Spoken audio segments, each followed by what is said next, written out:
अगर तुम इन बड़े बड़े गुनाहों से इज्तनाब करो जिनसे तुम्हें मना किया गया है, तो हम तुम्हारे छोटे छोटे गुनाह माफ कर देंगे और तुम्हें इज्जत के मकाम में दाखिल कर देंगे।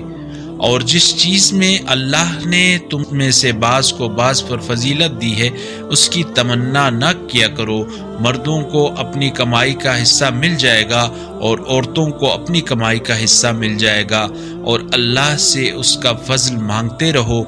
यकीनन अल्लाह हर चीज़ का खूब इल्म रखता है।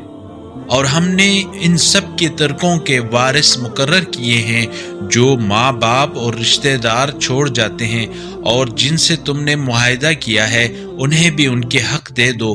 बेशक अल्लाह हर चीज़ पर हाजिर व नाजिर है।